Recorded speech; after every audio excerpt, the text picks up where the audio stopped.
तो सबसे पहले मैं इस मातृभूमि को नमन करते हुए इस रणबांकुरों की भूमि, महाराणा प्रताप की भूमि को भी नमन करता हूं। और जो विदेशों से आए हुए मेहमान और मंच पर जो हमारे उपस्थित हैं सभी आदरणीय, और जितने भी अपने राष्ट्र हित सर्वोपरि संस्था के जिस माध्यम से आप जुड़े हुए हैं, चाहे वो कार्यकर्ता हैं, चाहे मीडिया कर्मी हैं, चाहे ऑर्गेनाइजेशन है, सभी का हृदय की गहराइयों से अभिनंदन करता हूं। और मेरे उन वीर सपूतों को भी नमन करता हूं जिन्होंने इस मातृभूमि के लिए अपना सर्वोत्तम बलिदान दिया है। तो मैं 2 लाइनें पहले उनके लिए बोलता हूं कि गीत आंसू पहुंचकर सीजन के गा रहा हूं, गीत आंसू पहुंचकर सीजन के गा रहा हूं, मां भारती के दर्द को आप तक पहुंचा रहा हूं। सुर मेरी साधना का सार रहना चाहिए, भले ही हम मिट जाए मगर मेरा ये देश रहना चाहिए, मगर मेरा ये देश रहना चाहिए।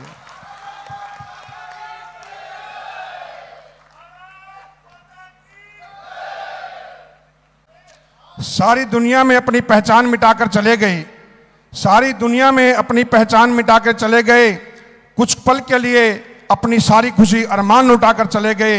एक तमन्ना थी दिल में, एक तमन्ना थी दिल में कि मेरा भारत खुशहाल रहे, इसलिए वे हिंदुस्तान पर अपनी जान लुटाकर चले गए, अपनी जान लुटाकर चले गए। साथियों, मैं नायक दीपचंद 1889 मिसाइल रेजिमेंट कारगिल, पंचग्रामी गांव पावड़ा, हिसार हरियाणा में मेरा जन्म हुआ था और एक तोपची के रूप में शिवाजी की भूमि नासिक महाराष्ट्र में मैंने परीक्षण लिया।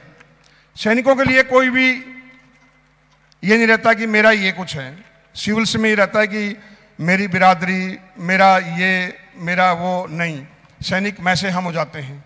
और ये वर्दी आप देख रहे हो, ये वर्दी मुझे प्रेरणा मिली नेताजी सुभाष चंद्र बोस, जिनकी फोटो मैं बचपन में देखता था और उनकी फोटो को देख करके तुम मुझे खून दो मैं तुम्हें आज़ादी दूंगा, वो नारा आज भी मेरे गूंजता है। मैंने उनको नहीं देखा मगर उनकी फोटो को देख करके मैंने ये वर्दी धारण किया। और इसके जो मेरे घर से ही जो गुरु हैं वो मेरे दादा दादी थे, क्योंकि जब मैं छोटा था तब ये बातें मैं उनको बताता था। तो जब खेती में हम लोग जाते थे तो मेरा दादा बोलता था हाँ तुम भी फौजी बनना, मगर मुझे नहीं पता था कि वो जो सपना मेरा सच होगा। मगर किसी ने ठीक बोला है, जो भी आप चीज़ें बचपन में देखते हो वो जरूर पूरी होती है। तो इस राष्ट्र के लिए वर्दी पहनने का जो मौका मुझे मिला मात्र 18 साल की उम्र में भारतीय सेना में, उस टाइम तक जब मैं भर्ती हुआ हमारे घर वाले डर रहे थे, क्योंकि डेड बॉडी वगैरह उस टाइम नहीं आती थी। और सबसे बड़ा, घर में 6 भाई बहनों में सबसे बड़ा मैं था। या तो बड़े से प्यार करते हैं या तो छोटे से प्यार करते हैं। मगर आप लोगों के आशीर्वाद से मुझे वर्दी पहनने का मौका मिला और मेरी ट्रेनिंग महाराष्ट्र के अंदर शुरू हुई। सैनिक की ज़िंदगी में काफ़ी उतार चढ़ाव आते हैं, मैं शॉर्टकट में बताऊंगा क्योंकि मैंने आप लोगों से 15 मिनट ही मांगे हैं। मगर 15 मिनट तो पूरा जीवन में नहीं उतार सकता, फिर मैं कोशिश करूंगा आप लोगों को मेरी जीवनी बताने के लिए। और यहाँ पर भी सबसे पहले तो यहाँ पर जब भी जितने भी महापुरुष बैठे हुए हैं, मैं सैनिक टाइम के पाबंद रहते हैं। आज सवेरे आप लोग सोच रहे होंगे कि लेट हो रहा है, मगर मुझे बुलाया ही नहीं गया था। मैं सवेरे 8 बजे से रेडी था। कि आप लोगों के दिमाग में आ रही होगी कि यार एक सैनिक है और वही टाइम से नहीं आ रहा है, कौन सा राष्ट्रभक्त है। ये गलतफहमी आप लोगों को नहीं आनी चाहिए, क्योंकि मुझे गाड़ी ही मेरे पास में 10 बजे पहुंची तो मैं क्या करूं। तो इस चीज़ के लिए मैं अपनी, क्योंकि आजकल क्या होता है कि अपनी गलती हम दूसरों के ऊपर उतार देते हैं कि जी उसकी गलती है। ये हो रहा है आजकल, कसम से बता रहा हूं आपको। हमें शहीद आजम भगत सिंह चाहिए मगर अपने घर पर नहीं। आज हम लोग जितने भी आप लोग जय जयकार कर रहे हो ना, वो सिर्फ दिखावा है। मैं बता रहा हूं आपको, रियलिटी में कौन सैनिकों का सम्मान कर रहा है मेरे को बताइए। हम लोग ग्राउंड के अंदर जय जयकार है, किताबों में आज आप लोगों की हम नहीं है। आज भी सच्चाई है ये बातें। अगर सच्चाई है नहीं है तो आप, मैं रियलिटी में आपके सामने खड़ा हूं। हर घर के अंदर फौजी होता अगर हम इतना राष्ट्रभक्त होते तो। हम अपने बच्चों को अमेरिका नहीं भेजते, कनाडा नहीं भेजते, इस राष्ट्र के अंदर अपना सैनिक बनाते हैं उन लोगों को। अगर हमको सच में राष्ट्र से प्रेम है तो। राष्ट्र प्रेम, मैं ये नहीं बोल रहा हूँ कि सब ये भी राष्ट्र प्रेम है जो हम लोग ये काम कर रहे हैं, क्योंकि इसकी कहानी मैं आगे बताऊंगा। खून की बहुत आदमियों को जरूरत रहती है। डॉक्टर साहब ने नशा मुक्ति के लिए बताया। नशा मुक्ति के लिए मैं आपको बताता हूँ, मैं एक सैनिक होकर के भी प्योर वेजिटेरियन हूँ। आज भी मैं कोई नॉट ड्रिंकर हूँ बिल्कुल भी। मैंने बर्फ भी काटी है, सब कुछ किया है, मगर मैंने आज तक ना मदिरे का इस्तेमाल किया है ना नॉनवेज का इस्तेमाल किया है। और हाई एल्टी भी काट के आगे, सब कुछ काट के आगे। वो अपने ऊपर रहता है कि मन के हारे हार और मन के जीते जीत। आजकल थोड़ी थोड़ी हम लोगों को प्रॉब्लम आ जाती है, अभी यहाँ से बंदे जाएंगे, बोला यार वहाँ पूरे दिन बैठे रहे थे, कमर दर्द है, थोड़ा मौसम बना ही लेते हैं। ऐसा कुछ नहीं होता, अपने मन के ऊपर रहता है कि हम लोग कैसे जीवन जी रहे हैं। पहली पोस्टिंग मेरी फिरोजपुर के अंदर हुई, उसके बाद यहीं राजस्थान में रहे। ऐसे करते करते जो पहला मेरा पराक्रम था वो ऑपरेशन रक्षक था, जम्मू एंड कश्मीर। कश्मीर की कली पिक्चर हमने शशि कपूर की देखी थी कभी, तो मन में बड़ा ख्वाब था कि भाई स्वर्ग को देखेंगे, बड़ा उत्साह था। पहली बार वहाँ पर उतरे तो हम लोगों को बर्फ़ देखने का मौका मिला। तो हमारे सीनियर थे, वो बोलते थे कि भैया हम लोगों का रोल अलग है, हम लोग को टूरिज्म बन के नहीं जा रहे, हम तो उन दहशतगर्दों को मिटाने जा रहे हैं जो अपने सर्वों को नाश कर रहे हैं। तो हम लोग नए नए लड़के थे, सब चले गए और पहली बार AK-47 56 हाथ में लेने का मौका मिला, क्योंकि टाटा के अंदर संजय दत्त जी का नाम आया था, तब हम लोगों ने नाम सुना था कि क्या AK-47 होती है। मगर वहाँ पर 2 महीने तक जो हमारी पुरानी वहाँ पर आर्मी थी, यूनिट थी, उन लोगों ने हमें 2 महीने तक ट्रेनिंग दिया। हमारा उड़ी सेक्टर के अंदर बारामूला डिस्ट्रिक्ट के अंदर पट्टन, जीरन, निहारपुरा, सागरी, भटपुरा, तंगमार्ग, गुलमार्ग, यहाँ पर हमारी बटालियन को बांट दिया गया था। तोहफें हमारी जमा हो चुकी थी और इन्फेंट्री का काम हम लोगों को शुरू कर दिया गया था। वहाँ पर 2 महीने ट्रेनिंग लेने के बाद में गांव-गांव में हम लोगों को घूमना पड़ता था, और घूमने के बावजूद जब 2-3 महीने हो गए थे तो मुझे कश्मीरी लैंग्वेज कोर्स करने का मौका मिला। मैंने 2 महीने कोर्स किया, 2 महीने दूसरों को सिखाया, थोड़ा एक्सपीरियंस हुआ। और जब रेजिमेंट में आए तो रेजिमेंट में वहाँ पर दाढ़ी दूढ़ी थोड़ी रखी हुई थी, तो सीओ साहब ने बोला, जो हमारी रेजिमेंट की खुफिया विभाग थी उसके अंदर मेरा सिलेक्शन हुआ। और 8 महीने तक मैंने कश्मीरी वेशभूषा के अंदर ही एक फैरन रखता था। मैं डल झील से लेकर के शंकराचार्य मंदिर तक सब जगह हम लोग घूमे, वहाँ पर सिक्योरिटी निकालते थे। तो 8 महीने में, ये कहानी बहुत लंबी है मगर शॉर्टकट में बता रहा हूँ, कि 8 आतंकवादियों को मौत के घाट उतारने में अहम रोल अदा किया, जिसमें हमारे एक ऑफिसर भी घायल हो गए और एक जवान भी शहीद हो गए थे, अवतार सिंह। तो ये सिलसिला वहाँ पर जारी था, दहशतगर्दों का सफाया हम कर ही रहे थे। ऊपर से पता चला कि भाई कारगिल के अंदर भी छुटपुट हो गई है, तो हम लोगों ने सोचा जैसे यहाँ दहशतगर्दी वहाँ पर भी दहशतगर्दी होगी। मगर पता नहीं था हम लोगों को कि वहाँ हिजबुल मुजाहिदीन के साथ साथ में पाकिस्तानी सेना भी वहाँ पर आके बैठ गई है। नीचे से जो सेना आने वाली थी वो लेट हो रही थी, तो हमें मौका मिला कि मूव टू कारगिल। बड़ा खुशी का दिन था वो पल शायद दोबारा मौका ना भी आए, अगले जन्म में शायद आए, कि मूव टू कारगिल। एक लड़ाई लड़ने का मौका हर आदमी को नहीं मिलता, मगर हमारी बटालियन 1889 मिसाइल रेजिमेंट कारगिल को ये मौका मिला। और हमको मौका मिलते ही हमने अपनी तोपों के ऊपर विदिन 24 घंटे के अंदर तलोलिंग पर चढ़ा दिया था। आप लोगों ने कैप्टन कालिया साहब की नाम सुना होगा, उस टाइम तक डेड बॉडी को उठाने नहीं दे रहे थे, सौरभ कालिया साहब। तो कितने हमारे सैनिकों के साथ में, कितने सैनिकों के हमारे साथ में द्रुतता का व्यवहार किया था। उस टाइम तक हमारी आर्टलरी का सपोर्टिंग नहीं था, और जैसे ही हम लोगों ने अपनी तोपों को चढ़ाया, सबको मौका मिला। हमारी फोर्स 130 रॉकेट, सबको मौका मिल रहा था। और हमारी रेजिमेंट तो भारतीय तोपखाना का, जो हमारे यहाँ सैनिक बैठे हैं उनको पता है, एक चीटी है, मगर फिर भी हमारी 90 डिग्री फायर करती है, और इन्फेंट्री के जस्ट पास में हमको लगा के रखा हुआ था। जैसे ही हमारी की 12 तोपों को 1 राउंड गन का फायर ऑर्डर मिला, तो 42 तोप के ऊपर मैं ही था। पहला ही गोला दुश्मन की तलोलिंग के ऊपर हिट हो गया। हजारों तोहफे वहां पर फायर करी थी। मैं ये नहीं बोलूंगा कि मैं ही बेस्ट फायरर था वहां पर, मगर जब आप मन में चीज को धारण कर लो ना, तो हर काम अच्छे रहते हैं। तो वो मेरे लिए और मेरी बटालियन के लिए एक शुभ अवसर था। और वही डाटा जो तलोलिंग के ऊपर हमने लड़ाई लड़ी, पूरी भारतीय सेना ने इस्तेमाल किया और उसके ऊपर विजय हासिल किया हम लोगों ने। वहीं पर कैप्टन विक्रम बत्रा जी घायल हुए थे। 48755100 हमने भारी फायर सपोर्टिंग देने के बाद में लगभग 15 दिन तक तलोलिंग के ऊपर हम लोगों ने फायरिंग सपोर्ट किया। तलोलिंग के ऊपर ही मैंने बोला था हमारे भवर सिंह साहब को कि श्रीमान, राशन मिले ना मिले, अम्युनिशन ज़्यादा से ज़्यादा मिलना चाहिए। वो बोलते थे यार क्या करोगे, क्योंकि आपको लग रहा है कि ये बातें आज, उस टाइम को याद करिए, हमारे पास नॉर्मल ड्रेस थी, माइनस टेम्परेचर था, ये नॉर्मल जैसे कोटी पहनने की ऐसा ही था। 2 महीने तक जवानों के जूते फट चुके थे, रस्सी बांध के काम चला रहा था। ऐसा नहीं था कि हमारी गवर्नमेंट हमें सपोर्ट नहीं करी थी, हमें वस्त्र और भोजन के अलावा हमें राशन, ये सब चीज़ छोड़ दो, हमें खाली अम्युनिशन चाहिए था, बाकी चीज़ मिले ना मिले। सब सैनिकों का यही हाल था। हम चाहते थे कि किसी तरह दुश्मन को जल्दी से जल्दी भगाना है। ये कपड़े तो हम कभी भी पहन लेंगे, सब कुछ कर सकते हैं, मगर दुश्मन को जितना जल्दी हो सकता है अपनी मातृभूमि से भगाना है, ये मकसद था हमारा। और वहीं से हम लोगों ने शुरुआत किया। दिन के अंदर हम लोग, कोई बंकर नहीं था, आजकल तो बहुत फैसिलिटी हो चुकी है, गाड़ियां बंकर तक जाती है, हर राशन की पहुंच जाता है। दिन में हम लोग छुप करके बैठते थे, रात को ही वहाँ पर लड़ाई लड़ी जाती थी। आज हम लोगों को अजीबोगरीब लगता है कि यार ये हो गया वो हो गया, मगर कभी आप वहाँ पर जाइए, हाईएस्ट वर्ल्ड का सेकंड टेम्परेचर है, ठंडी रहता है वहाँ पर द्रास गुमरी के अंदर। उस टेम्परेचर के अंदर हमारी भारतीय सेना ने युद्ध लड़ा है। आज हम मेरे साथ में बहुत से आदमी जाते हैं अभी कारगिल मेमोरियल देखने के लिए, 2 दिन में टाइटिस हो जाती है। यहाँ खाली भारत माता की जय बोलने से कुछ नहीं होगा। राष्ट्र को प्रेम के लिए ना ये अंदरूनी जगाइए आप। जब तक मंदिर मस्जिद गुरुद्वारे कहीं पर भी माथा आप टेक लो, जब तक अंदर की ज्वाला नहीं जगेगी ना तब तक आप कुछ भी नहीं कर सकते हो। हम लोग बोलते रहते हैं वसुदेव कुटुंबकम, पूरा भारतवर्ष एक है। बोलना बहुत आसान है सर, मैं आपको बता रहा हूँ। आपको अभी महाराज जी चले गए लेकिन मैं काफ़ी बातें बता रहा था। जब तक हम लोग अलग क्यों हैं? हमने भारतवासियों ने शून्य की खोज किया, सबसे अमीर आदमी भारत का, मगर वो गद्दार कौन था जिसने जातिवाद का बीज बोया? आज भी हम लोग बटे हुए हैं, मेरा समाज, मेरा सरनेम, मेरा ये, मेरा वो। और मैं आपको 100% बोल देता हूं, मोदी, योगी, राहुल, चाहे आप लोग भी आ जाओ, जब तक ये जातिवाद का बीज हमारे अंदर खत्म नहीं होगा तब तक कोई भी राष्ट्र को सर्वोपरि नहीं बना सकता है। ये आप ध्यान रखना, ये हम लोगों ने पहल करनी पड़ेगी।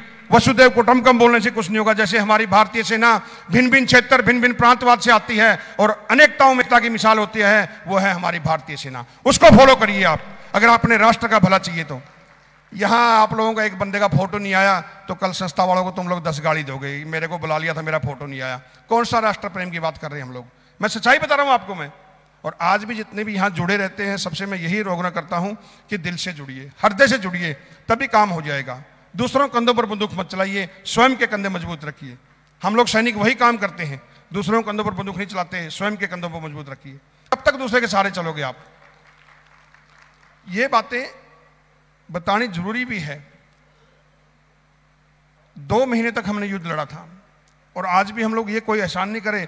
आज भी मैं आज की कहानी क्यों बता रहा हूं कि मैं कब तक बोलता रहूंगा। जैसे आज नेता लोग बोलते थे ये हमने वो करवा दिया, हमने करवा दिया। हम यहाँ कोई वोट बैंक मांगने नहीं आए, हमने राष्ट्र के लिए वो कार्य किया है। किसी के ऊपर एहसान नहीं किया, क्योंकि वर्दी इसके लिए पहनी थी हम लोगों ने, क्योंकि इस मातृभूमि के लिए हर आदमी को मौका नहीं मिलता है। हर आदमी राष्ट्रभक्त है, मगर वो सीमित हो चुका है। सीमित मत होइए, अपने आप को खोलिए भैया, एक मुट्ठी खोलिए। बहुत कुछ कर सकते हैं हम लोग। हम लोग बोलते हैं अकेला आदमी मैं क्या कर सकता हूं। जीतन राम मांझी ने देखिए, अकेले आदमी ने पहाड़ तोड़ दिया था। क्यों नहीं कर सकते हम लोग? आप अकेला अकेला बहुत कुछ कर सकता है अगर मन में एक संकल्प लेके आए तो मैं कारगिल की लड़ाई के बारे में पूरा क्या बताऊंगा कि 2 महीने तक युद्ध लड़ा था। रात को हम लोग वहां पर युद्ध लड़ते थे, दिन में हम लोग छुप करके रहते थे और तैयारियां करते थे। आज आप लोगों ने क्रिकेटर के बारे में हर आदमी देखता है, किसने चौका मार दिया, छक्का मार दिया, हर आते ना न्यूज के ऊपर भी बातें हैं कि जो एक बार की बात थी ये रुक नहीं रहा था। वही हालत हमारा भी वहाँ पर था। हम भी किसी से पीछे नहीं थे, मगर ये है कि मीडिया वालों से लगा लो, वो है कि यहाँ पर कहानियाँ बताई नहीं जाती हमारे जैसे सैनिकों की। वरना हमारा भी वहाँ पर कंपटीशन लड़ता था कि कौन सी तोप कितना फायर करेगी। वहाँ पर 1 मिनट के अंदर 10-10, 15-15 राउंड फायर करने पड़ते थे। तो हम सोचते थे हम 16 करेंगे लेकिन 14 नहीं होंगे, 9 नहीं होंगे, क्योंकि हम किसी से कम नहीं थे, हर आदमी को मौका मिला हुआ था। तो वहाँ पर हमारा भी कंपटीशन लड़ा जाता था। मगर यहाँ पर अफसोस है कि वो चीज़ें आप लोग तक पहुँचती नहीं है, क्योंकि आपको पता है तैमूर किसका नाम है, मगर हमारे किस परमवीर योद्धा के नाम हम लोगों को याद नहीं है। ये हमारा देश का दुर्भाग्य है। युवाओं को भी हम लोग लगा लो, बच्चों को लगा लो, हर घर के अंदर क्या चल रहा है व्हाट्सएप पे, बेटा वो डॉक्टर बन गया, बेटा वो इंजीनियर बन गया। राष्ट्रभक्त कोई नहीं बोलता कि बेटा देखिए आप भी जाइए देश के लिए, वो एक कैप्टन साहब शहीद हो गया, एक वो जवान शहीद हो गया, उसकी जगह आप लोग लीजिए। बोला ये जब तक भावना हम अपने परिवार के अंदर नहीं लेके आएंगे तब तक हम अपने आप को राष्ट्रभक्त नहीं बोल सकते हैं। आज पैसे के लिए हर आदमी करता बाप बड़ा ना भैया, सबसे बड़ा रुपया, और ये होता है। पैसा सबको जरूरत पड़ती है, मगर पैसे के अंदर हम लोग इतने भ्रष्ट हो चुके हैं। जैसे अभी अपने कमिश्नर साहब ने बोला था कि नुकसान हो रहा तो होने दो यार, अपना नहीं हो रहा। नहीं, ऐसा नहीं है, ऊपर वाला देखिए। आज भगवान से हम क्या मांगेंगे मेरे को बताइए? हम 24 घंटे जब भी अगरबत्ती करते हैं, भगवान सोचता होगा यार मैंने सृष्टि को रचा, इतनी बड़ी सृष्टि रचा, सब आदमी अपना अपना जीवन जी रहे हैं, मगर ये जो 2 पाँव वाला आदमी ये 24 घंटे साला भिखारी बन के हाथी पसारता रहता है, मुझे ये दे दे, मुझे वो दे दे। और वो इच्छा कर्म नहीं होती। ये गाड़ी दे दो, अगली बार जैसे लगता है कि हम आखिरी बारी मांग रहे, अगली बार नहीं मांगेंगे। फिर थोड़े दिन बाद फिर हमारा अहंकार आ जाता। क्यों भाई, क्यों हम लोग ऐसा करते रहते हैं? मतलब आप अपने आप के अंदर देखिए। किसी को, मैं आपको कसम से बता रहा हूं, दूसरों को जगाने की बजाय अपने आप को जगाइए। राष्ट्र को सर्वोपरि मानने से पहले अपने आप को देखिए कि मैं राष्ट्र के प्रति क्या कर सकता हूं। मेरा जो जीवन जिया गया है मैं उसको कैसे निभाऊं, और जब इस देश से जाऊं तो मैं क्या करके जाऊं इस देश के लिए। आज देख लीजिए APJ अब्दुल कलाम को देख लीजिए, राष्ट्र के लिए करके गए कि नहीं करके गए? आज जो मिसाइल हम चला रहे हैं वो किसकी बदौलत चला रहे हैं? तो ऐसे महापुरुषों का अनुकरण करिए ना आप लोग।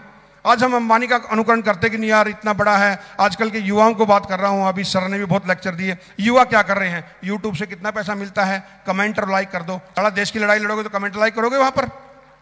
बताइए मेरे को कौन सी राष्ट्रभक्ति है? आज यार वो यूट्यूब से पैसे कमा के बंदे बाहर जा रहे हैं, वो घूम के आ रहे हैं, वो नए युवा वही सीख रहे हैं। कोई नहीं सीख रहा कि मैं एक सैनिक बनूं या और कोई बनूं, IAS IPS बनूं और देश की रक्षा करूं। बस एक यूट्यूब का गूगल दे दिया हमारे ऊपर, कितने आगे तुम्हारे लाइक, कितना ये हो गया, मुझे इतना मिल रहा, मुझे उतना मिल रहा, उसी के अंदर देश उलझा हुआ है। तो इस चीज़ से बाहर निकलो। राष्ट्र के बारे में जागरूकता करनी बहुत जरूरी है। लेक्चरबाजी से कुछ नहीं होगा। स्वयं के अंदर एक प्रेरणा पैदा करो, और जब नजरें मिला करके आमने सामने बात करो तो अपने आप के अंदर एक प्राउडनेस करो कि मैंने इस राष्ट्र के लिए कुछ किया है। जैसे आज मैं आपके सामने नजरों से नजरें मिला के बोल रहा हूं कि हाँ, इस मातृभूमि का जन्म लिया है तो इस राष्ट्र के लिए कुछ किया है। वैसे आप लोग सब भी कर सकते हो। जरूरी नहीं वर्दी पहन करके सेवा की जा सकती है, बिना वर्दी के भी सेवा की जा सकती है, और वो कर भी रहे हैं। जैसे यहाँ पर अभी बहुत से आदमी थे, सर ने भी ब्लड दिया। ब्लड बैंक की बात आगे बताऊंगा। जब मुझे 17 बोतल खून का चढ़ा था, तो ऐसे दानदाताओं की यहाँ पर कमी नहीं है। मतलब युद्ध 2 महीने तक चला। 8 जगह गन पोजिशन को हमने चेंज किया। हमारी तोपों को हम लोग खोल करके कंधों में उठा करके लेके जाते थे। वहां पर हमें खच्चर नहीं मिलते थे। रात के टाइम मूविंग करना है, हमें पता नहीं था कौन सी एरिया हम जा रहे हैं, कौन सा पाकिस्तान का एरिया या हिंदुस्तान का एरिया, क्योंकि रात को सिर्फ चलते जाओ। चढ़ाई इतनी मुश्किल थी, तोपों को रख करके फिर एम्यूनिशन भी लेके जाना है। आज बोलना बहुत आसान लग रहा है हर चीज़ के लिए। हम भी सोच रहे हैं कि वो कार्य हमने कैसे किया। 8 जगह गन पोजिशन चेंज करने के बाद में हर युद्ध की एक कहानी थी। हमारे बहुत से साथी हमारे सामने चले गए थे, मगर मेरा दोस्त मुकेश कुमार और हमने वादा किया था कि अगली नई शताब्दी कौन देखेगा, और दोनों में से भी अगर कोई शहीद हो गया तो एक दूसरे घर पर मिल के आएंगे। ऐसे करते करते हमने बहुत जगह फतेह हासिल कर लिया और लास्ट टाइगर हिल की लड़ाई के ऊपर पहुंच गए। हमने टाइगर हिल के ऊपर सोचा कि भाई हाथी निकल चुका है और ये पूंछ रह गई है। हमने दिन में ही अपने तोपों को चढ़ा दिया और हम लोग दिन में सवेरे 9 बजे चढ़ने शुरू किए थे। लगभग 12 साढ़े 12 बजे ऊपर पहुंच गए। आगे एक नाले से चलते चलते आगे झरना बह रहा था, वहाँ आके हमने स्टॉप कर दिया। 16,000 की हाइट पर पहुंच गए। ऊपर टाइगर हिल है, हमें नहीं पता कि ऊपर बिल्कुल ही दुश्मन के नीचे बैठे हुए हैं, वो आराम से देख रहा है और अपनी तोपों को हमने लगा दिया। रात भर युद्ध रहता था, मगर इस बार सबने विचार किया अधिकारियों ने कि एक बार रात को परेशानी नहीं होगी, एक राउंड गन फायर करके देख लेते हैं ताकि रात को आसानी रहेगी। तो जैसे ही 1 राउंड फायर का ऑर्डर आया, दुश्मन को कभी कमज़ोर नहीं समझना चाहिए। 1 राउंड भी फायर किया था, वहाँ से हज़ारों गोले हमारे ऊपर आने लग गए। तो तितर बितर हो गए। हर बार ये ऐसे ही होता था, लेकिन इस बार पीछे मुड़ के हमने देखा हमारे पूरे लंगर राशन ये पतीले पताले उड़ रहे हैं। हमारी टैटू कंपनी है, खच्चर खुच्चर मार धाड़ बिल्कुल तराइम तराइम मच गई। अभी हम भी कहाँ भाग सकते थे, आगे नाला है, बीच में साइड में नाला और आगे झरना बह रहा है, कहीं नहीं जा सकते थे, फंस चुके थे। नीचे से ऑर्डर आ गया जिसको मौका मिलता है छुप जाओ। ये बातें भी आपको धीरे धीरे बता रहा हूँ, लेकिन उस टाइम तो ताबड़तोड़ हो रही थी। तो सब आदमी जिसको जहाँ मौका मिला छुप गए।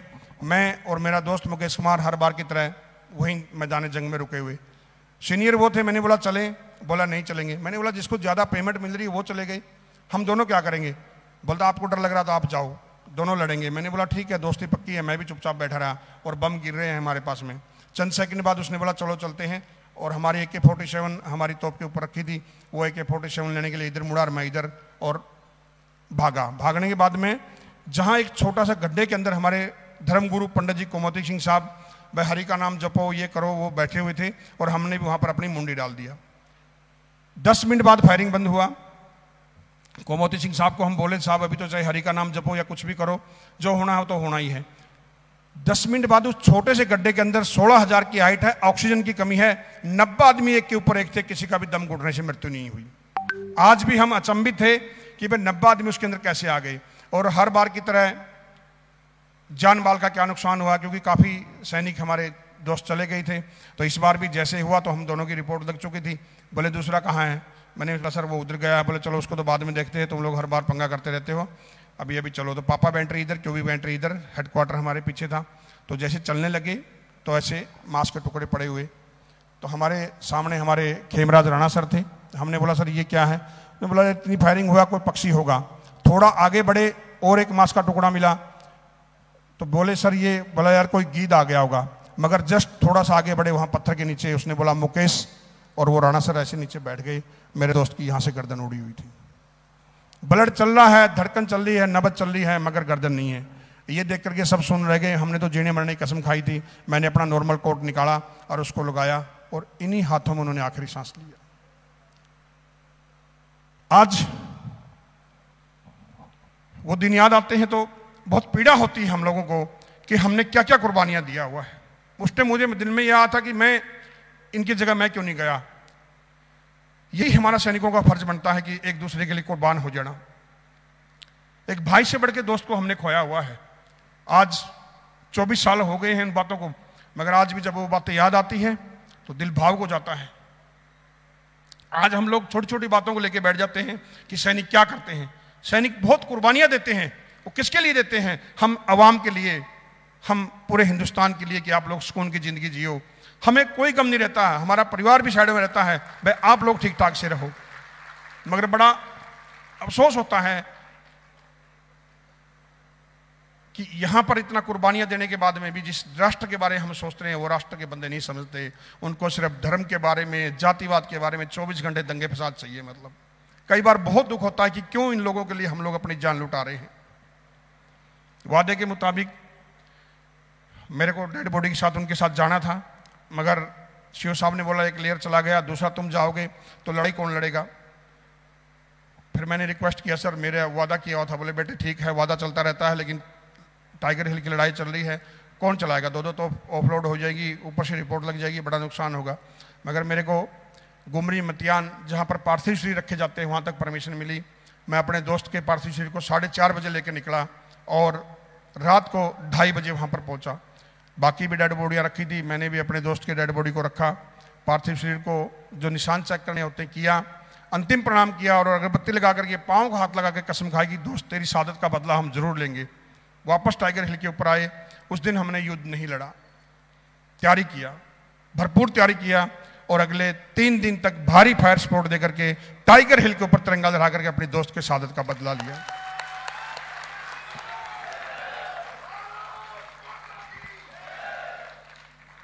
इस लड़ाई में हम लोगों ने दुश्मन के ऊपर 10,000 गोले दागे थे, जो अपने आप में एक रिकॉर्ड है। 12 गैलेंट्री अवार्ड मिले, कारगिल लिखने का सौभाग्य मिला और आज मेरी बटालियन 1889 मिसाइल रेजिमेंट कारगिल का नाम इतिहास के स्वर्ण अक्षरों में लिखा हुआ है। मुझे बहुत प्राउड है कि मैं इस बटालियन का हिस्सा था और इस देश की सेना में मुझे एक सैनिक के रूप में सेवा करने का मौका मिला। सैनिक कभी आराम से नहीं बैठते। उसके बाद में जो तीसरा पराक्रम, ऑपरेशन पराक्रम, पार्लियामेंट में अटैक हो गया, यहीं राजस्थान के अंदर हमको दोबारा डिप्लॉय कर दिया गया। पहला एक युद्ध का एक्सपीरियंस था, दूसरा ऑपरेशन रक्षक का आतंकवादियों के साथ एक्सपीरियंस था। तो हम लोग बहुत उतावले थे कि चलो यार अब की बार तो जो भी होगा आर पार होगा। बार बार पाकिस्तान कभी कहीं हमले कर रहा था, कभी कहीं कर रहा था, तो इस बार ऊपर से ऑर्डर आ चुका था कि भाई आर पार की लड़ाई होगी। मगर फिर भी रूस और अमेरिका के कारण 1 साल तक हम लोग बॉर्डर पर रहे, युद्ध नहीं हुआ। मूविंग का ऑर्डर आ गया। हमारा रियर लोकेशन मेन सिकंदराबाद में था। अनलोडिंग करते हुए बम ब्लास्ट हुआ, जिससे मेरा एक हाथ उड़ गया। हाथ उड़ने के बाद मैंने 2 बार हाथ को लेकर बैठ गया, 2 बार उठने की कोशिश किया, नहीं उठा गया। मेरे पेट में पूरे स्प्लेंडर, यहाँ आंखों में, पूरा हाथ पाँव में सब जगह स्प्लेंडर लग चुके थे। आंतनी उतनी बाहर था। उस टाइम 2 ही आदमी को याद आया, एक हनुमान जी का, जो मैं बचपन से ही उनका भक्त हूँ कि बजरंगबली आज के दिन तो मृत्यु नहीं आ सकती, और एक पीछे जो अर्धांगिनी बैठी हुई है मेरी वाइफ सुशीला देवी, उनका ध्यान आया कि तुम इतनी जल्दी विधवा नहीं हो सकती हो। बस 2 ही आदमी का विचार आया। बंदों ने बचाने के लिए आने लग गए, तो किसी ने बोल दिया एक बम और फट जाएगा, तो वापस भाग गई। मुझे ये बातें सुन रही थी और आग लग गई चारों तरफ, तो बचना मुश्किल था। 3 आदमी हम लोग थे, एक को कुछ नहीं लगा, दूसरे को लगा पेट में और टांगों में, उसको उठा के हॉस्पिटल में ले गए। तो बाद में किसी ने बताया कि यार दीपचंद भी अंदर है, तो फटाफट फिर यहीं पर एक मेरा मित्र भाटी जी, यही बाड़मेर के रहने वाले, उसने सीधा जंप किया और आग बुझाया। आग बुझाने के बाद में बक्सा खींचा तो बक्से के पीछे मैं था। मेरे दोस्तों ने मुझे उठाया, पूरी टांगे टोंगे पूरी ब्लड बह रहा था, आंतड़ी बाहर है, और मैं उनको बोला था रो मत यार, कुछ नहीं होगा। मगर उनको पता था ये लास्ट टाइम चल रहा है, ये 5-7 मिनट का मेहमान है। वो बहुत ज़ोर ज़ोर से रो रहे थे और मुझे किसी तरह हॉस्पिटल में ले गए। जैसे सीओ साहब को पता चला, उन्होंने चप्पल के अंदर ही हॉस्पिटल में आए, और हॉस्पिटल में पहुंचने के बाद में डॉक्टर से पूछा क्या होगा। डॉक्टर साहब ने बोल दिया कि ही इज द डेथ। तो सीओ साहब हैरान हो गए कि सर कुछ तो हो सकता है। बोले ब्लड बहुत बह चुका है, 5% है चांसेस, थोड़ा सांसें बाकी है। अगर इसके टांगे टूंगे काट दिए जाए, ऑपरेशन कर दिया जाए तो हो सकता है, मैं अपनी तरफ से कोशिश करूँगा, बाकी ऊपर वाले के ऊपर है। तो सीओ साहब ने बोला मैं साइन करता हूँ और अब ऑपरेशन शुरू करूँ। पूरी रात मुझे ऑपरेशन चला। ऑपरेशन चलने के बाद में 17 बोतल खून की चढ़ी और डॉक्टर ने जब बाहर निकले तो उन्होंने बोला सर 72 आवर्स का टाइमिंग है, अगर इसको होश आ जाएगा तो आगे की कंडीशन के बारे में फिर हम बताएंगे। मगर जाको राखे साइयाँ मार सके ना कोई, 12 घंटे बाद ही मेरी आंखें खुल गई। तो मैंने जैसे आंखें खोली, सिर्फ देख रहा हूँ मैं, मेरे 2 बंदे खड़े हुए, धाने संतोष धाने उमेश, उन्होंने नर्स को बताया, नर्स ने डॉक्टर को बताया और डॉक्टर ने सीओ साहब को फ़ोन किया कि सर जवान को होश आ गया है। सीओ साहब बोले अभी नहीं मरेगा। तो डॉक्टर बोला यार मैं डॉक्टर हूँ या आप हो? सीओ साहब बोला मैंने उसको देखा है, आप देख लेना बोले। और वो सीओ साहब की बात बोली और आज आपके सामने मैं खड़ा हूँ। और ये जीवन इतना आसान नहीं था जो आपके सामने मैं खड़ा हूँ, क्योंकि जो आदमी, जैसे एक बार रसगुल्ला खा लो ना, जब तक दोबारा रसगुल्ला ना मिले तब तक मज़ा नहीं आता। तो जीवन में जो एक बार बंदा ठीक ठाक पैदा हो जाता है, जिसने एक जीवन में रंगमंच की दुनिया देख ली हो। मैं क्रॉस कंट्री करता था 52 किलोमीटर इसी राजस्थान के अंदर, 2nd डिवीजन पे आता था। तो वो दिन याद आते थे मुझे कि एक 6.5 फुट की हाइट और 3 फुट की हाइट रहेगी, क्या होगा क्या नहीं होगा। बड़ा पीड़ा आती थी। कोई मुझसे पूछता था कैसे हो गया, मेरी आंखों में आंसू हो जाते थे। और क्यों आते थे? क्योंकि मेरे से ज़्यादा, मेरे को एक 1.5 साल का बेटा और मेरी वाइफ की उम्र 22 साल, मेरी 27 साल, जवानी के अंदर ये हालत हो गई। तो मैं अपनी धर्मपत्नी के बारे में, जब ये गांव से आए तो इनके बारे में सोचा कि ये क्या होगी। 3 महीने से ये फैमिली वे में थी, एक 1.5 साल का बेटा है और 22 साल की उम्र है। इसने मुझसे क्या सोच के शादी किया होगा और आज क्या हालत होगी, मतलब। तो मन में बड़े विचार आते थे। और मैं फिर जैसे मेरी फैमिली आई तो मैं मेरे बंदों को बोलता था कि भाई मेरे आगे टांगों के आगे तकिया लगा दिया करो। और मेरी वाइफ वहाँ आके बैठती थी। तो काफ़ी दिनों तक मैंने इनको ये नहीं पता चलने दिया कि मेरी टांगें भी नहीं हैं, खाली ये पता चलने दिया था कि मेरा एक हाथ नहीं है। ये सिलसिला जारी था, काफ़ी दिन हो गए। काफ़ी दिन होने के बाद में एक दिन मेरे पट्टियाँ पुट्टियाँ खुल रही थी, इनको आर्मी की गाड़ी में बैठा के लेके आए। और बैठा के लाने के बाद में इन्होंने देखा यार ये आदमी कौन है जिसकी भी टांगें भी नहीं है, हाथ भी नहीं है। इसको नहीं पता था कि मैं ही हूँ। मैं उस टाइम तक बहुत टाइम हो चुका था, दुख कम हो चुका था। इन्होंने मेरे बारे में सोचा और मैंने इनके बारे में सोचा। सोच यही ख़त्म नहीं होती है। मन में ये था कि मेरे बच्चे, मेरी बीवी किसी आप जैसे बंदों को ये ना बोले सर आपको तो पता है मेरे हस्बैंड की कंडीशन क्या है। मेरे बच्चे ये ना बोले अंकल आपको तो पता है मेरे पापा को हाथ पाँव नहीं है। मैंने ये वर्डिंग को नाश करना था। ये वर्डिंग मेरे दिमाग में घूमती थी कि मेरे बच्चे या मेरी बीवी एक दरिद्र के माफिक ना खड़े रहें किसी के सामने। जीना है, और जो इंसान अपने परिवार के लिए नहीं कुछ कर सकता, देश के लिए फिर क्या करेगा। तो मन में संकल्प आया कि खड़ा होना है, अपने उस बीवी के लिए खड़ा होना जो मात्र 22 साल की उम्र में ये कंडीशन में आ गया। इन बच्चों के लिए खड़ा होना है। मेरे बच्चों ने तो मुझे देखा भी नहीं कभी, मैं ठीक ठाक भी था क्या। एक 1.5 साल की उम्र में यार एक चोट लगने के बाद पैदा हुआ है। तो वो पीड़ा आती थी और मन में संकल्प आता था कि क्या होगा। मुझे 6 महीने बाद बड़ी मुश्किल से टेढ़े मेढ़े एक भूत की तरह जो बोलते हैं ना हम लोग, पाँव मिले। 40 kg वेट था और 42 kg के पाँव मिल गए मुझे। तो आप सोचिए कि क्या होगा। मगर ये संकल्प क्या आया मन में। 6 महीने बाद मुझे वो पाँव जैसे ही मैंने पहनने के बाद में दोबारा से इस मातृभूमि को नमन किया। दोबारा से पाँव रखे ज़मीन पर और माथा टेका।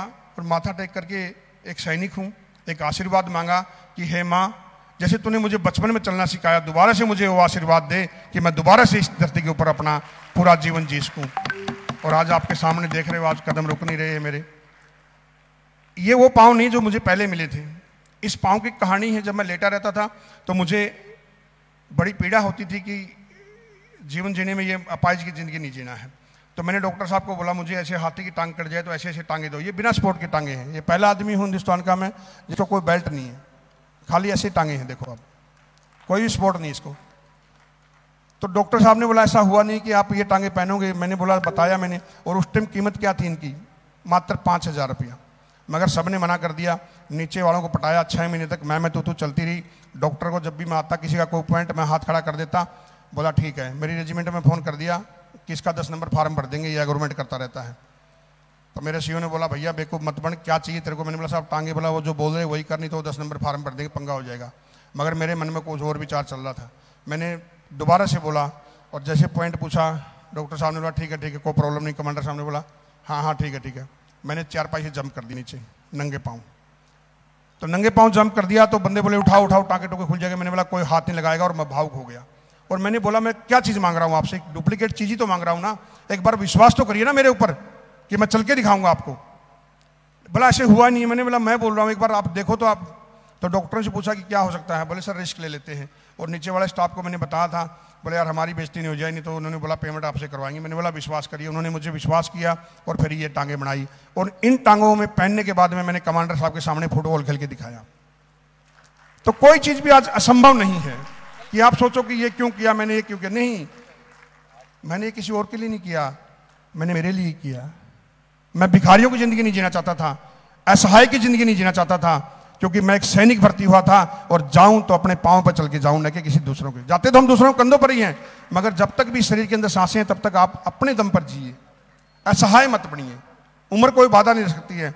और मैं हमेशा यही चाहता हूं आप लोगों को भी कि छोटी छोटी चीज़ों के ऊपर मायूस हो जाते हैं। कमर दर्द हो गया, मुझे बुखार हो गया, बच्चे बोलते हैं कि मुझे नंबर कम मिले, आत्महत्या कर लेते, सुसाइड कर लेते हैं, घर में झगड़ा रहता है। सबसे सुकून किस में, आप बताइए मेरे को। मेरे पास में बहुत बड़ी बड़ी गाड़ियां खड़ी रहती है, 7-7 करोड़ की गाड़ियां मेरे पास आती है कि भाई साहब हमें भी बताइए आप कैसे जी रहे हो।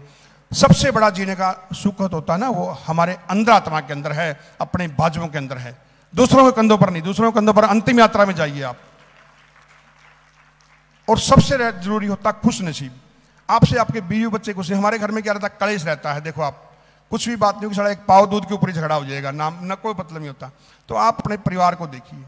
जीवन का मकसद मैं क्यों बोलना चाहता हूँ, आज मैं माता बहनें वहाँ पर फोटो उतारी थी, यहाँ पर भी जितनी माता बहनें हैं मैं आप लोगों को नमन करता हूँ, क्योंकि हम पुरुष प्रधान देश हैं। हम लोग अपने लिए सब कुछ करते हैं। देखिए आप, एक माँ जन्म देती है तो वो खुद गीले में रह करके सूखे में बच्चे को रखती है। जब बहनें होती है उपवास रखती है, पत्नी रखती है वो भी उपवास रखती है। और हम लोग पुरुष प्रधान क्या करते हैं। लेकिन मैंने उस चीज़ को गलत धारणा किया।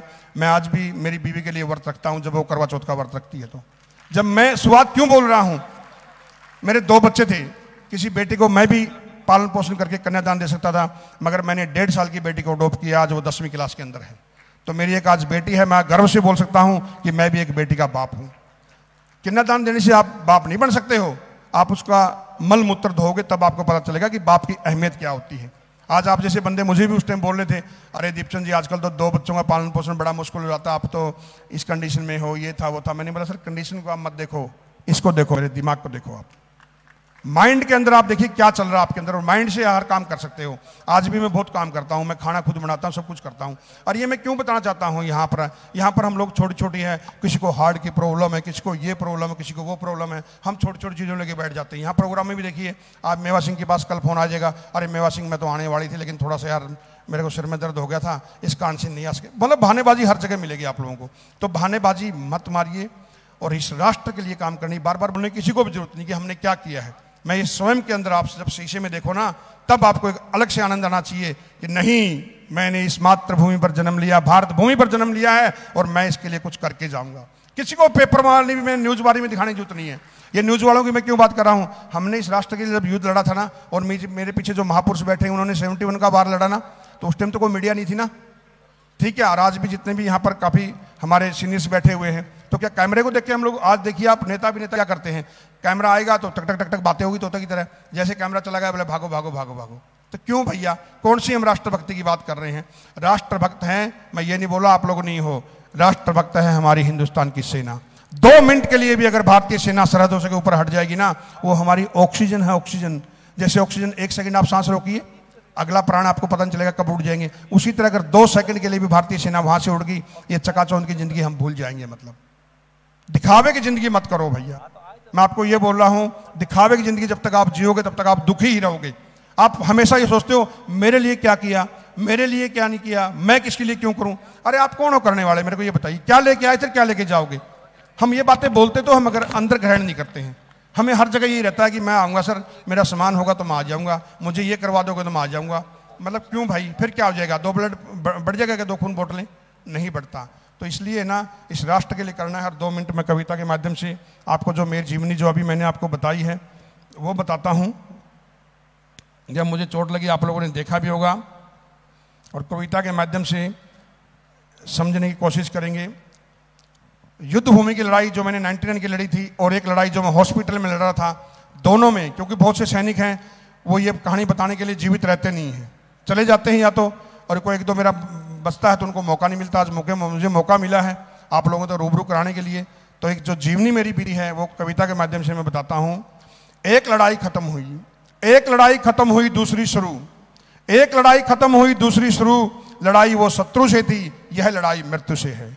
वो लड़ाई सम्मान की थी, यह लड़ाई प्राण की है। एक लड़ाई खत्म हुई दूसरी शुरू, लड़ाई वो भी थी मुश्किल पर यह थोड़ी ज्यादा है।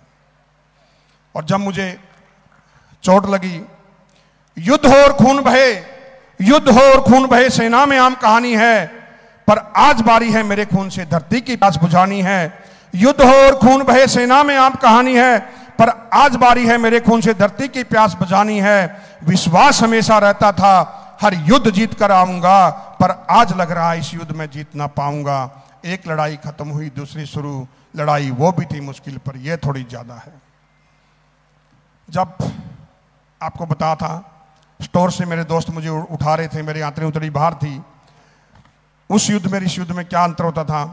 उस युद्ध में मैं साथियों से कहता, उस युद्ध में मैं साथियों से कहता आगे बढ़ो प्रहार करो, आज वो मुझे कह रहे हैं सर थोड़ा इंतजार करो, सर थोड़ा इंतजार करो।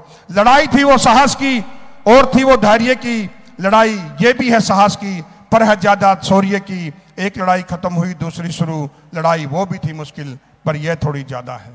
और जब डॉक्टर ने मुझे ऑपरेशन किया, जो आज मेरे साथी ब्लड देने वाले हैं उनको नमन है, क्योंकि अगर वो ब्लड नहीं देते तो हमारे जैसे बंदे यहाँ नहीं खड़ा होते हैं। उन लोगों के लिए एक बार ताड़ी बजानी चाहिए। प्राणों की बाजी लगाकर शत्रु पर जो वार किया, प्राणों की बाजी लगाकर शत्रु पर जो वार किया, शत्रु को तो मार दिया पर बाजी शायद मैं हार गया। लड़ाई वो भी थी एक ऑपरेशन, लड़ाई यह भी है एक ऑपरेशन। एक लड़ाई शुरू हुई दूसरी खत्म, लड़ाई वो थी मुश्किल पर यह थोड़ी ज्यादा है। और मुझसे मिलने के लिए जब मेरे माँ बाप, मेरी बीवी जब हॉस्पिटल में आते हैं, और मेरी माँ, मुझसे ज़्यादा मुश्किल मेरे घर वालों की व्यथा थी, मुझसे ज़्यादा मुश्किल मेरे घर वालों की कथा थी। माता पिता पत्नी बच्चे भारी उनकी व्यथा थी। एक उनकी आंखों का मैं एक इकलौता तारा था, उनकी दुनिया का था मैं एक साहस था, उनकी दुनिया का मैं ही एक सहारा था।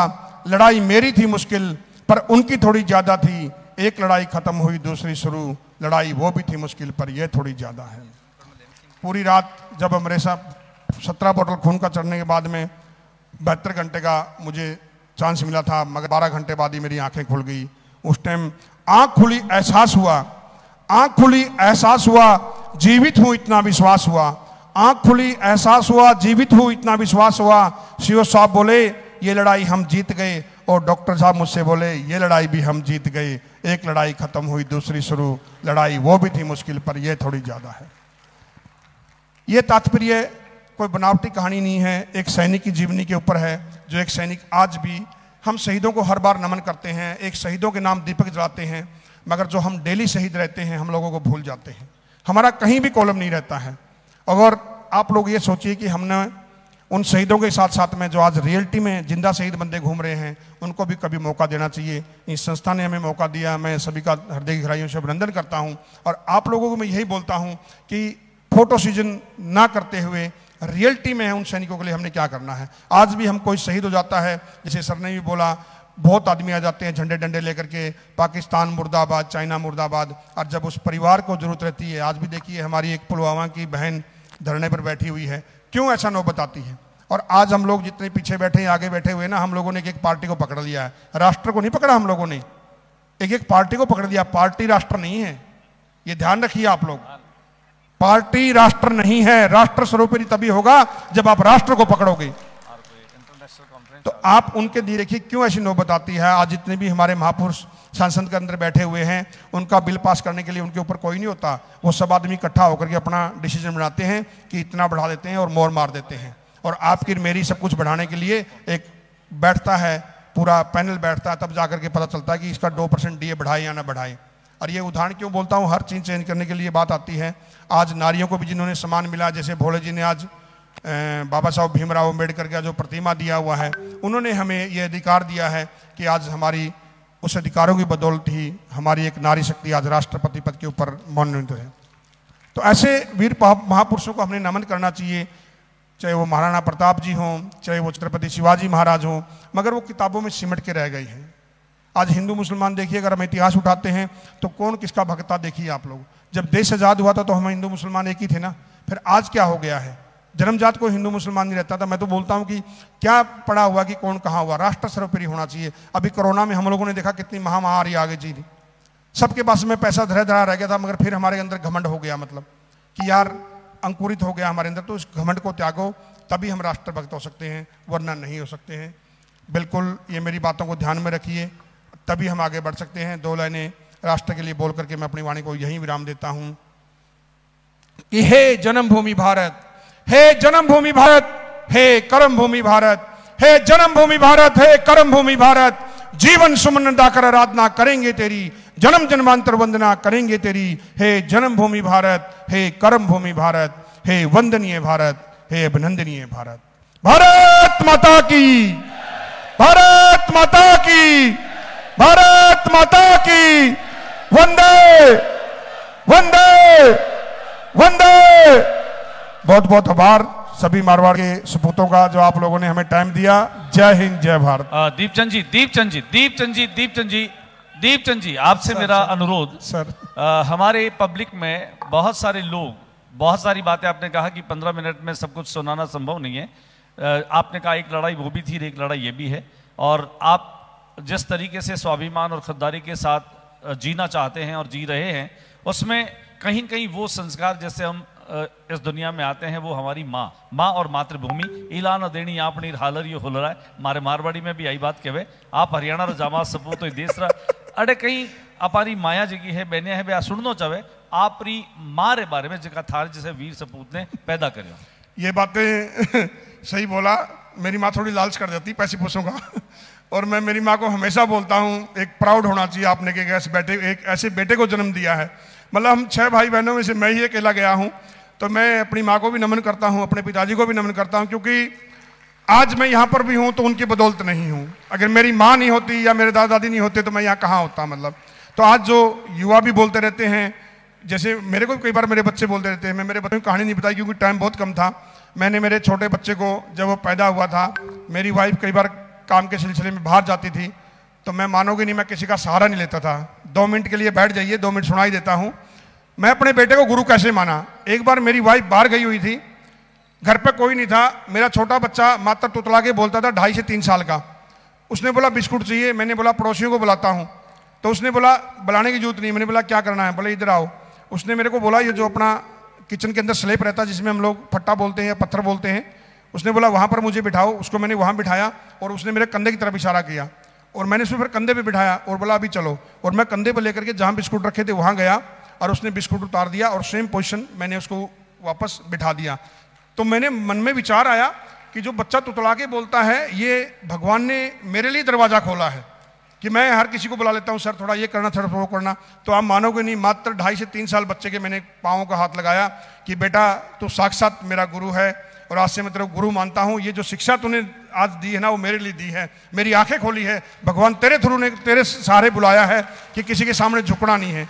तो वो प्रेरणा मुझे मेरे छोटे बेटे से मिली थी और मैंने उस टाइम आप मानोगे नहीं, मात्र 2.5 से 3 साल के बेटे को पाँव का हाथ लगाया था कि आज तो मेरा बेटा नहीं लेकिन गुरु है, जो तेरे माध्यम से मुझे शिक्षा मिली है, मैं भी जब तक जिंदा रहूंगा किसी के सामने झुकूंगा नहीं, मतलब। और आज भी आप मेरे को गूगल पर देख सकते हो, नायक दीपचंद अगर आप डालेंगे तो कोई चीज़ संभव नहीं है। मैं मेरी वाइफ को भी लेके गया हूँ, अभी मैं चंडीगढ़, दिल्ली से चंडीगढ़ तक के लिए मैं मेरी स्कूटी के ऊपर इनको घुमा के लेके आया 300 किलोमीटर। आज मैं कुकिंग भी करता हूँ, फुटबॉल खेलता हूँ मैं, ऐसी कोई चीज़ें नहीं, एक पेड़ पर नहीं चढ़ सकता हूँ। बाकी आप बताइए मेरे को क्या करना है, कोई प्रॉब्लम नहीं है। आप राष्ट्र के प्रति अगर कुछ काम कर रहे हैं, आप आधी रात को बुलाइए। मगर भावना में क्या होता है, आज से बहुत से बंदे हैं हमारे नाम से। अब ये कंडीशन आप देख रहे हो ना, अभी आपके सामने वैसा फोटो आ जाए तो बोलोगे यार दीपचंद जी को दे दो, लेकिन वो धन मत इकट्ठा करो हमारे नाम से। बहुत से बंदे क्या करते रहते हैं कि यार फोटो लेते हैं, दीपचंद जी आप आइए, फिर धन इकट्ठा करना शुरू कर देते हैं। वो बड़ा दुख होता, पीड़ा आती है कि हमारे नाम से, क्योंकि हम लोग सुकून की ज़िंदगी जीना चाहते हैं। इससे क्या रहता है कि आत्मग्लानी होती है। आत्मग्लानी क्यों होती है, हमको पता भी नहीं रहता है और आप जैसे बंदे डोनेशन भी कर देते हैं। तो मैं सभी से ये आग्रह करता हूँ कि सैनिकों के नाम से अगर कुछ करना भी है या तो उनको बुला के काम करिए, मगर फोटो लगा करके, जैसे मुंबई में 2 आदमी मैंने पकड़े, वो लोग चंदा इकट्ठा कर रहे हैं हमारे नाम से कि यार दीपचंद जी की हेल्प करनी। हमने बोला भाई कौन दीपचंद जानते हो? बोला नहीं, मैं साक्षात जब गया मैंने बोला मैं ही दीपचंद जी हूँ। तब उन्होंने बोला कि यार ये ऐसे गलत काम नहीं करिए, मतलब क्योंकि इससे क्या रहता है, हम लोग बहुत से आदमी जिनको टाइम रहता है कि यार चलो यार मैं नहीं कुछ कर सकता हूँ तो ये बंदा तो कर रहा है। तो ऐसे फर्जीवाड़े कोई भी हो, चाहे मैं भी क्यों ना हो, मैं आज भी आप मानोगे नहीं, इस कंडीशन में भी मेरी वीरांगनाओं के लिए काम करता हूं। मैं आप जैसे से धन मांग करके मैंने 3 स्मारक बना दी है। मैं 2 तिरंगे लगा चुका हूं 60-60 फीट के। तिरंगे से मुझे प्यार है। मैंने सोचा था बचपन से ही, वो तो चीज़ मुझे मिली। मेरे घर के सामने आज भी नित्य तिरंगा लहराया जाता है, उतारा जाता है टाइम टू टाइम। आज सरकार ने तो अभी बोला है ना कि भाई हर घर तिरंगा होगा। मैं तो कई सालों से ये काम कर रहा हूँ। तो मैं वो बोलता जाता हूँ, जैसे अभी भी तिरंगा उल्टा रख दिया था तो मेरा तिरंगे के ऊपर ही ध्यान था, और जैसे ही उसने उल्टा रखा मैंने बोला मैडम थोड़ा सा प्लीज उल्टा तिरंगा रखा गया। तो हम लोगों ने क्या करना है, क्योंकि मैं ये बातें इसलिए बोल रहा हूँ, हम लोग सैनिक है ना, हम बहुत आदमी आप लोगों को बोल देते हैं यार ये फौजी आदमी सारा इनको घुटनों में दिमाग रहता है।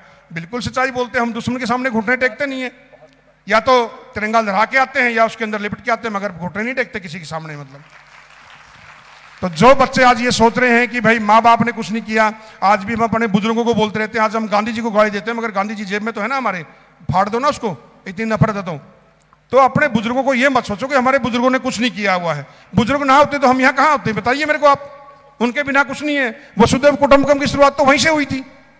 और हम लोग गुरु ढूंढते रहते, बाहर का गुरु घंटा लिए बजाने से कुछ नहीं होगा। सबसे पहले नित्य, जैसे आज मेरे साथ में मेरे दादा दादी नहीं है, मेरे हृदय के अंदर आज भी वो हैं। उनकी प्रेरणा से मैंने शुरुआत किया था घर से, और आज भी मैं नित्य यही चाहता हूं कि इस मातृभूमि को जब मैं उठता हूं, इस मातृभूमि को नमन करता हूं, और मैं मेरे लायक कुछ ऐसा काम दे जिससे कि मैं काम करता रहूं राष्ट्र के लिए। और आज भी मैं हर जगह जाता हूं और यही सोचता हूं कि अपने आप को कभी भी मायूस मत समझो। 2 लाइनें और बोलता हूं कि खुश रहना खुशी है तुम्हारे लिए, खुश रहना खुशी है तुम्हारे लिए, कोई गम आए तो छोड़ देना हमारे लिए। तो हमेशा खुश रहने की कोशिश करो, जब खुश रहोगे तभी आप कुछ कर सकोगे। और चाहे हाथ पांव हो ना हो, चाहे हाथ पांव हो ना हो, बची जिंदगी में हौसले काफी है। और हमें हैरत से देखने वालों सुन लो, हौसलों में उड़ान अभी बाकी है, हौसलों में उड़ान अभी बाकी है। भारत माता की। क्या बात है, क्या बात है। देवचंद जी, आपके लिए इतना ही कहा जा सकता है कि हमको मिटा सके जमाने में दम नहीं, जमाना हमसे है, हम जमाने से नहीं। बिल्कुल सर, बिल्कुल। हमेशा निस्वार्थ रहो, बिल्कुल खुश रहोगे तभी हम राष्ट्र के लिए कुछ कर सकेंगे। सर, आपको अपने बीच में पाकर, आपकी बातें सुनकर यूं लगता है जैसे कोई किताब से कहानी नहीं पढ़ रहे, हम किसी को जीवंत देख रहे हैं और उसकी मुंह जबानी वो सारी चीजें सुन रहे हैं। 30 सेकंड का टाइम लेता हूं कि एक ही मिट्टी एक ही पूजा, एक ही मिट्टी एक ही पूजा, इसके सिवाना भाई दूजा, ओ इसके सिवाना भाई दूजा। एक ही मिट्टी एक ही पूजा, इसके सिवाना भाई दूजा, ओ इसके सिवाना भाई दूजा। मर जाएंगे मिट जाएंगे, मर जाएंगे मिट जाएंगे, नाम वतन का हम कर जाएंगे, ओ गोद में इसकी हम सो जाएंगे। भारत माता की, भारत माता की, भारत माता की। वंदे वंदे वंदे। बहुत बहुत आभार आप लोगों का। जय हिंद। 2 मिनट और